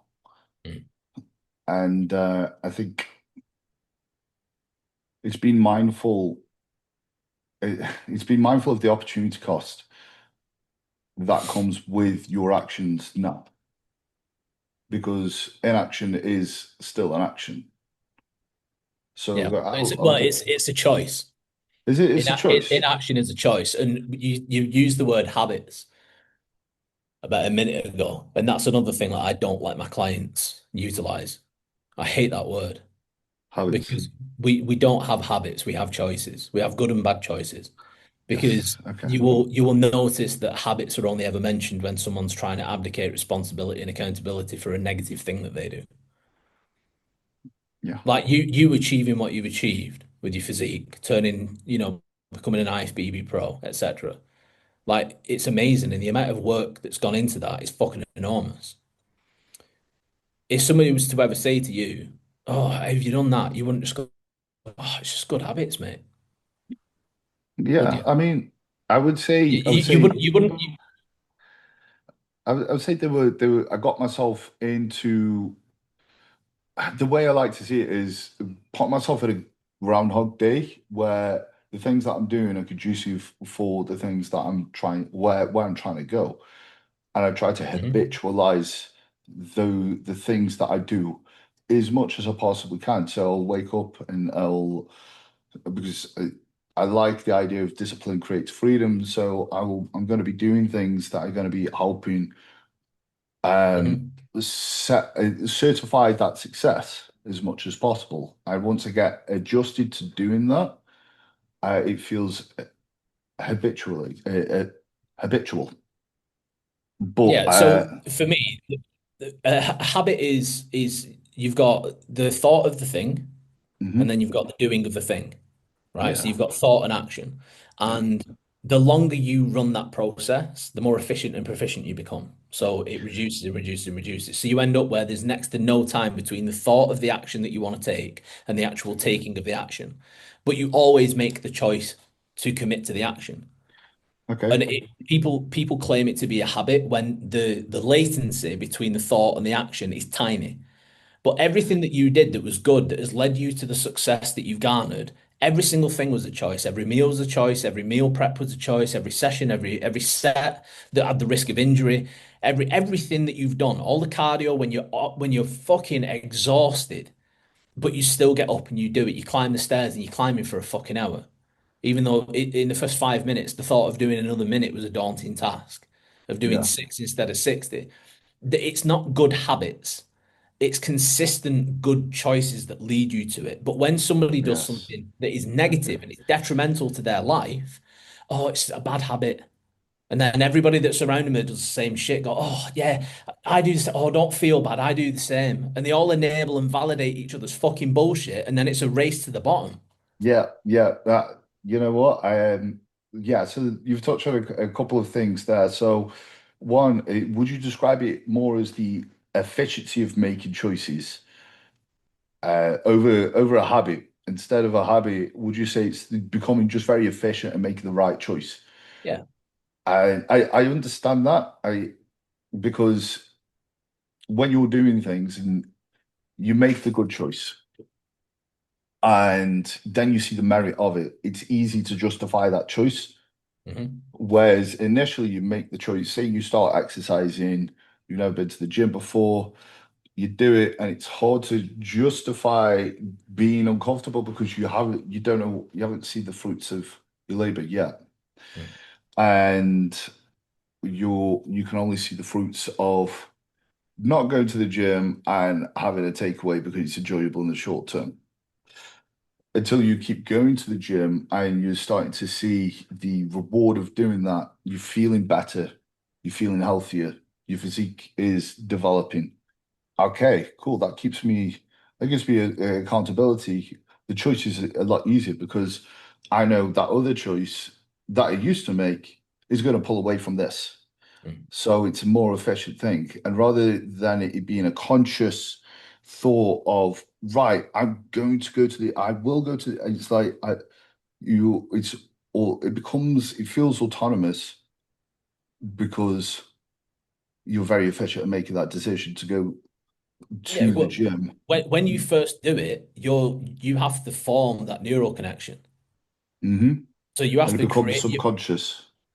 well, the actual the brain tissue that is required for you to continue that process. You commit a process for the first time, and you get new synapses that are made, and that is where that electric current for that process is going to run, right? When Mhm. you first make it, the latency, the travel of it through that system is slow, it's sluggish because it's brand new. But the more times that that process happens, the more times that signal travels through that synapse, it gets better and better and better and better. It's more fluid. So the process happens faster to the point where that's all it takes. Yeah, yeah. Because when we go from an off season into a prep, as much as some of us, and I've said it myself, it's like flicking a switch. And I'm like, right, off season stopped. It's not about getting big. It's not about scale going up. This is now about refining. It's about getting rid of the body fat. And then you start those processes. But we all have that first week where it's like you feel slow. And it's because you are neurally, you are slower in that first week of those processes because it's a different than what you've been doing. And that's Yeah, it. And this ties in with language. What I was saying at the start about how important it is that you speak accurately and honestly. Oh, I can't stop eating chocolate in the evenings. It's a habit. Right, okay, let's replace that with the truth, which is I don't want to stop eating chocolate in the evenings. I like it. yeah, That's way more uncomfortable to say. It's yeah. true. Like if You're I not if I willing. if I walked up to someone that kept saying I can't do that because X, Y, and Z, and I put a gun to their head and I could read their mind, I know what the truth is 100%. And I put a gun to their head and I said, answer the question accurately. I know what the Yeah, truth is, and if you lie, I'm going to blow your fucking brains out. I love People's that. what people say would change wildly. Yeah, yeah. And again, it's coming away from that absolutist of I can't do the thing. It's you're not willing. You're not willing. Yeah, You I don't want to. don't feel like the uncomfort of not doing the thing is worth the benefit of not doing the thing. And it's the assessment, and you've wrapped it in. You can't, and a bunch of excuses to make yourself feel better, as if like it's not within your control. It's to abdicate responsibility and Yeah, accountability. It's not my fault. yeah, It's a bad habit. Who started it? yeah. That what? Yeah, yeah. And people will go, well, I did it as a kid. It's my parents or this, that. Again, it comes back to assigning blame. I remember speaking to someone who, like a lot of people, like, I was this only child, so I don't like sharing. I'm like, you're 30. Um, Yeah. there's so much time as away from being a child in that environment, but it's easy to go with that to go, wow, these are predetermined attributes because Yeah. of the conditions of which I was nurtured within this way. So this is how I am wired. So I cannot change these things. Yeah. Again, It's what you're it's saying. just excusing behavior and actions that they know are detrimental. Yeah, and I think it's really actually doing themselves a massive disservice by, I mean, again, it's what they want to hear, but not what they need to hear. And they convince themselves that they don't have the control or the choice. But but the actual fact of the matter is, they are exactly where they're at in life because they've chosen to be through a series of actions and or inactions. Yeah. Like I say regularly, you as you are right now, you are the accumulation of all of the decisions and actions that you've made and taken over the last 10 years. Yeah, yeah, yeah. There's a perfect way of saying it. And what and then you've got the enabling around that, which I want to circle around to. It's much like when you're at school and you forget your homework, you're like, fuck, I forgot my homework, and you feel bad, and then you realize none of the class have done it, and you feel okay. You're like, okay, this is sound. Brilliant. Yeah. And you go to work and oh, I fucking hate this job, but you're at work and everyone else hates the job too. And you feel okay with it. You're supposed to hate your job. You're supposed to. Yeah. That's to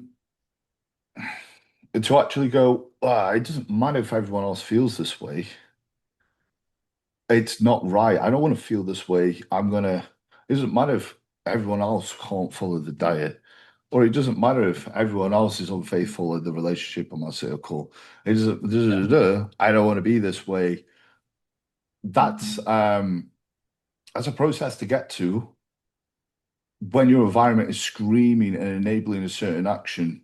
How would you get out? Would you go, right, okay, cool, identify, get out of the environment as soon as you feel that, or make steps? How do you keep yourself accountable to not being enabled by your environment or the people around you? Well, you've just got to look at the people and be like, do I want to live the life that they live? Mhm. Do I want to be the way that they are, think the way they think, speak the way they speak? The financial situation that they're in, the physical situation they're in. Do I want to replicate what they are, the way they live? And if the answer to that is no, then stop fucking listening to them. Yeah, Because everybody that I know that's successful have all dealt with this, where they've started an aspiration to do what it is that they're now doing very successfully. And at that point, there were plenty of people that were too quick to say, that won't work.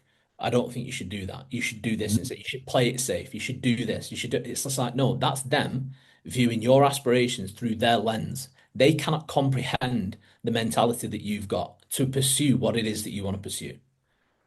They can't yeah, comprehend it. So don't ask them. Their opinion doesn't fucking mean anything. Because if I ever tried to do something and somebody said, oh, that'll never happen. I would literally say to them, yeah, if you tried, it will yeah, happen if I do it because I want it to. And I'm yeah. willing to sacrifice whatever I need to make it happen. I had a client ask me, um, not yesterday, no, yeah, fucking hell, yesterday was long, yesterday morning. What do you think that you had to give up or sacrifice? What did you have to sacrifice to get to where you are now? And I said, my marriage, 50% of the time with my kids, sleep for years, socializing with friends, holidays, going out. I never went out and drank, but I mean like going out in any sense. Um, I sacrificed time for training. I sacrificed TV time for learning. I sacrificed everything that most people will use as the reasons that they can't be successful because they don't want to sacrifice Yes. TV time. They don't want to stop going out. They don't want to stop eating the food. They don't want to stop these little momentary hedonistic pleasures. I was like, the life that I'm living right now, in fact, the trigger point for me was leaving Asda supermarket with my kids when they were a lot younger. I hadn't long since first moved into the apartment. It was 2015. And when I got there, I had £12 in my wallet. And that was all the money I had in the world. And I had three kids in the car. I had a 7-year-old, a 3-year-old, and a 1-year-old, and I needed to feed them for the weekend. And I pulled up at the supermarket, pulled into the parent and child space that was closest to the supermarket because I needed the Wi-Fi from Asda to connect to my phone because my phone had been cut off because I couldn't pay the bill. Eventually it connected, and then eventually I managed to get into my online banking to find out that I was £148 over my overdraft. So I had no money, I had no credit cards. And then I took my wallet out of the center console and I had £12 in it. That was all the money I had in the world at that moment. So I went shopping with them, got one bag of shopping. And as I was leaving, I looked at them and I just thought, they don't deserve to live like this. It wasn't about me, it was them. They don't deserve to live like this. And in that moment, I was like, I'm going to sacrifice anything I need to. At that point, I was still obsessed with bodybuilding, but I was like, if I need to sacrifice bodybuilding to make sure that they live the life that they deserve, then I'll fucking quit that as well. And my Yeah, schedule shifted on the days that I had them. I would put them to bed like 8 o'clock. I'd work from 8 until 1-ish, whether that was reading, learning, doing client work, whatever it is that was needed. I'd go to bed at 1 and I'd get back up at 5 so that I could work again for an hour or two before I had to get them up to do the school run. yeah, I held that schedule of a 4 hour sleep window and didn't allow myself longer for years and years on end because it was just necessary. yes. Wow, that's it's powerful, man, because it really reiterates understanding the opportunity cost and accepting it. Because one of my favorite quotes is, "There are no solutions, only trade-offs." And it's understanding what it is that, because a lot of people idolize success, but don't accept the responsibilities to get there and what is required, the actions. People look and admire potentially the amount of wealth that Elon Musk has got and gone, you go, wow, God, you must be nice. Da, da, da. This guy still sleeps on the floor. He doesn't stop working. He just does not. Like, he's Because not there, he lived from his why. He lives Yeah, from his why. And it's not in like absolutely. the cheesy spiritual, find your why. Because most people hear that and they don't understand what the No. reality of it is. Like if somebody comes to me and say, I'm trying to find my why, it isn't going to be the first thing that you think it is. It's going to be layers and layers and layers deeper than that. Hmm. Because you've got to be so honest with yourself to find out what your real why is. Most people Yes. aren't willing to be that honest with themselves. No. No, and most people I find aren't willing to accept what it is. Again, they will put barriers of excuses and they will look at someone like yourself who's gotten to somewhere and potentially say something like, "It must be nice. Must be nice to have these things in place." And God, if I tried to do that, I've got these things or whatever, I wouldn't be able to. But it must be nice that you've got it. And obviously, from what you described, you know. Um, a lot of people would have used those excuses. Yeah, I can't have these things because I've got kids, and Oh, mate, don't get me fucking started. Don't get me yeah, started. and God, sometimes I wish I had kids so I can, because it's hard because I don't have kids, so it's hard to rebuttal against that. I'm like, I don't have kids, so, but I know that Well, there are plenty of I've people. got three. I've got three, and Yeah, I went through a 3 year divorce, a 10-month custody battle, whilst trying to build my business from the ground up, mm, to where I am now with three kids growing. Um, yes, so no, it isn't your kid's fucking fault that you can't be in shape or you can't do what you need to do or want to do or live the life that you want. It's your fucking fault. Stop scapegoating your kids. Like I've roasted clients, fucking burnt the face off when they've tried blaming their position in life on the fact that they've had kids. mm, yeah, I yeah, yeah, absolutely will not fucking accept it from anybody because it's yeah. bullshit. It's just fucking weakness. But it's an easy one because again, like for someone like myself, I don't have kids, so it's hard because they're like, well, you don't have him, so I'm not going to listen to you. Yeah, but most other people go, oh yeah, same, same, yeah, because this happened and that. Mate, fuck off. You chose for him to be here. No child in the history of life has ever asked to be born. No. So if you have children, that's on you.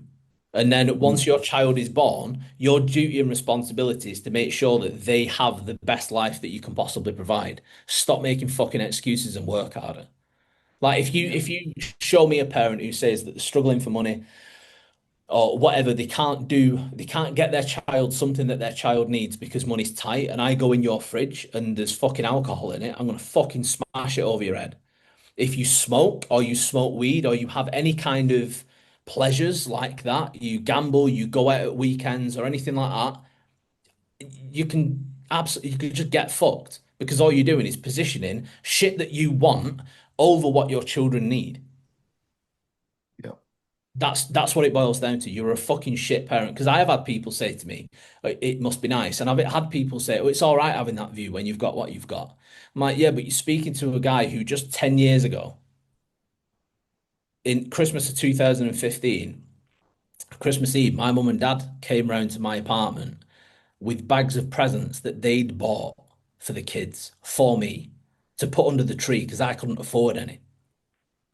So it's not all right for me to say that with the position I'm in because I've been in a worse position than the vast majority of people have been in and managed to get to where I am because I didn't live my life through fucking excuses and blaming other absolutely. people. I was through everything. I accepted a larger share of the responsibility for the position that I was in than probably was mine. And I even had people say that to me.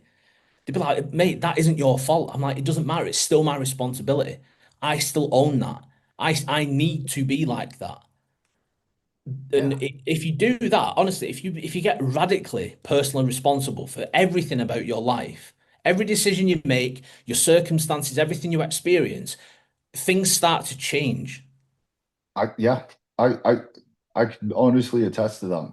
Even for someone mistreating you, you take like a responsibility and go, hey, that's your fault for ignoring the red flags or having this idealistic view of this person and place your ideals on them and not the accepting them as 100%, mate. what they actually are. You know, it's you realize how much is in your control. And again, from a personal perspective, I completely agree because once I've like, wow, this is your fault.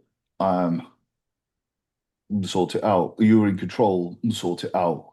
It's like someone's fucked you over. It's your fault. Sort it out. Like, what were you doing to protect Yeah. yourself? Did you have your guard up? No, you didn't. That's your fault. Um, it's like if you go and walk in the fire and you go, "Oh, I've been burnt." Well, it's your fault, mate. You know, you should have been Yeah. there. And I had a client years ago, years and years ago. I still lived in the apartment at the time, and she fucking hated her ex-husband with a mhm, burning passion. She fucking loathed him. And we're talking through it, and she was just like, "It's his fucking fault that I'm in this position, and he's done this, and da da da da da da da." Absolutely fuming. And I just said to her, I was like, "How long ago did you separate?" 9 years ago. And I went, "Listen," I said, "I'm going to say something, and you're not going to like it." I said, "And you're not going to like me for saying it, but it's the truth, and you need to hear it." The first 6 months after he left you for that other woman, everything that happened to you at that point was his fault. I said, "Everything that's happened to you for the 8.5 years after that has been your fault." And she didn't speak to me for like 4 days. And then on the fifth day, came back with the tail between her legs, and she was just like, "I hate it, but you're right." And I was just like, Our lives aren't long enough to lose life to things like that, to things that we can control." And because we refuse to accept responsibility and we want to blame other people so it isn't our fault, it just doesn't work. Life is way too short to sacrifice any of it. yeah, it's wasted energy. You're wasting your energy, and that energy is not helping you. You're just sitting with a resentment of something that has happened, and that's stopping you from utilizing energy elsewhere. Mhm. And it's just making it's corroding you inside. It's leaving a lot of cynicism and where you should go, right, okay, but that's happened. How do I pick myself up from this? You know? Yeah. And again, it started assigning blame. It's easier to go, I'm this way because of my ex-partner, or because of my parents, because of the da da da da. But it, you're not really, again, if someone held a gun to your head and said, right, change your fucking current situation or else you're gonna die, then you would have handled shit differently. Yeah. And it is trying to hold yourself accountable, go, right, okay, this is your fault, you're in this position, but not in a way where you're bullying yourself and going, it's your fault, you're a fucking loser. Because a lot of people do that on the flip side as well. You're a fucking loser and you're a piece of shit. And they do that to the extent where they lose a lot of self-worth and the self-esteem goes down. And then they try to comfort themselves. They get into the cycle. It's like, right, I need to do some shit. But because they're making themselves feel so bad, they seek comfort. And I think it's easy to get into that because it's Hmm. easy to be an all or nothing, and it's hard to stay. It's easy to be black and white. It's hard to stay in the grey. Yeah. And the grey in that sense to me looks like, okay, all this is in your control, and that's your fault. So what are you going to do differently next time? What are you going to do about the situation to get to where you need to be? Let's do it. Rather than going, it's your fault, you fucking idiot, you piece of shit, and you need to sort your shit out. It's more so, right, okay, solution, solution. How you feel about it, that's the solution. Yeah. Rather than just trying to make it attach this uh, really personal shit to yourself or to someone else. It's just focusing on the fucking solution of how Yeah. to fucking fix it. And honestly, that is just the most important thing. And anybody who thinks there isn't a solution to this problem, it's like, no, your current level of knowledge is it doesn't permit you to solve the problem yourself. So that means that you need help. This is the whole reason why identity alchemy exists. Because when I was in like the worst situation, um, I didn't have the fucking money to be able to reach out and pay someone hundreds of pounds a month, or £1,000 a month so that I could work with them, so that they could teach me what I needed to be taught, so that I could do what I needed to do. But if there'd been somewhere where I could go where somebody was doing that, but it was £50 a month, then I'd be like, shit, yeah, I can do that. If the annual was like £300 for the year, I could do that. I could definitely do that. Um, because like my one-on-one service is a lot of people that need my help and want my help that just can't afford it. And again, bringing it back to something being disingenuous, I started to feel disingenuous being in the space that I was in, helping people with the things that I helped them with, knowing that there was loads of people that I could help that at the moment I wasn't. And I was just like, well, I need to fix this. What can I create so that I'm making myself accessible to people, um, but a ticket that they're actually going to be able to pay for. And identity alchemy is exactly what it is. I love that, man. I really do. Because that's I mean that's quite a good explanation of the journey, really, of how you got there. Yeah. And it's actually being able to help as many people as possible and reduce that cost of entry. That Uh, and helping people has always been my why. yeah. And I found it when I was young. I remember starting year 10, where they had a careers advisor come in to fucking speak to you. And I went Mhm. in, sat in the office with her, and she goes, "What do you want to do when you're older?" And I was just like, "I just want to help people." And she's like, "Oh, that's nice, but how?" I was like, "I don't know. All I know is that I want to help people. And everything that I've done in my life has always been centered around helping people. And I feel like now that identity is I'm so certain that identity is the stem of every root cause that people experience in their life. Yeah. And identity alchemy is a way that people don't really, realistically, you don't have the excuse of I can't afford it. Even if you can only afford it for a month or two, the amount that you can learn from the weekly calls, the course, being in the community, having the access to ask a question and then have me reply to it. In fact, one of my new members, Dom, who again started speaking to me originally through um, DMs to become a one-on-one client, and I said, look at identity alchemy. Try that first. He posted a question yesterday, managing burnout and emotional overwhelm, advice for a PT and online coach. And I replied to it with a 6-minute video where I broke down different sections of the question that he asked because it was a big, big thingy of text. And he replied and put, who the fuck needs a business mentor? What you've just told me then, mate, has just explained so much that goes on in my head that I have never heard from any mentor. He's paid me £50 and I've given him something that's given him a level of clarity as he goes on to explain a little bit further down, giving him clarity in something that nobody else has been able to help him with. He's paid a fortune to people to try to get the answer, Yes. and he didn't need to. And a lot of people just read it off scripts of, Yeah. yeah. And charging a fortune for it. Oh man, yeah, I know, I I know. always say to people, like when we were talking about imposter syndrome and things like that, and I was laughing, saying you can tell when someone's recorded content right after they've finished reading about that thing on their screen. I say to my coaches, if you want to know what you should produce content about, never speak about anything in content that you couldn't have an open conversation with on a podcast. Yes. Because That's if you it. can't flow like this and draw from experience and knowledge and everything else and fully articulate your points and your opinions and everything else, then you don't have the right to talk about it. No, you're just regurgitating words. Exactly. That you've seen. And this again is a low agency thing. You're just being told what to say, what to think, without having your own anecdotal uh, spin on it, really. You go, Yeah. right, okay, this is my interpretation of this thing, and this is how Well, I'm going that's to what I've relate done with this. Maslow's hierarchy of needs.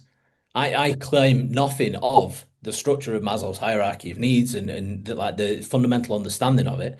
And the first section of it is me giving you an in detail breakdown of Maslow's version of hierarchy of needs, his understanding, his application, etc., so that people can read that and then go into the actual course module. And then you can see, you can appreciate the difference between his version of it and my version of it, because my version is obviously applicable to a modern day life.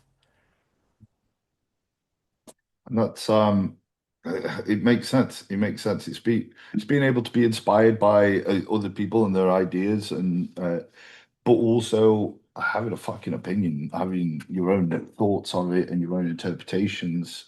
And that's how, when you put a splash of yourself within the things that you learn, there's a great way to earn authenticity Yeah. with what you're showcasing. I could chat to you for forever, mate. We'll have to do this again at some point, mate. Yeah. We'll We'll try and do the next one face to face. Yeah, mate, that would be awesome.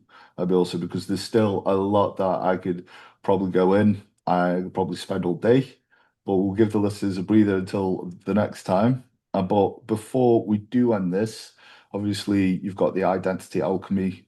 Um, where can you find that? And where can you find you? And what things do you want people to be looking at, really? So now the main places to find me are obviously the Identity Alchemy community. You can access that either through the school platform directly, or if you go onto my Instagram, which is Andrew R. Keeler, the link is in the bio. And the other place, something that I'm in the process, I've got the plans for the episodes that I'm going to record, is YouTube because I'm going to start doing a lot more long form content. And that is again, that is just my name, Andrew R. Keeler. And that's it. Okay, Those are the main places to find me. awesome, brother. Honestly, mate, I really appreciate this. Well, Again, thank you for until bringing me next on, mate. time, mate.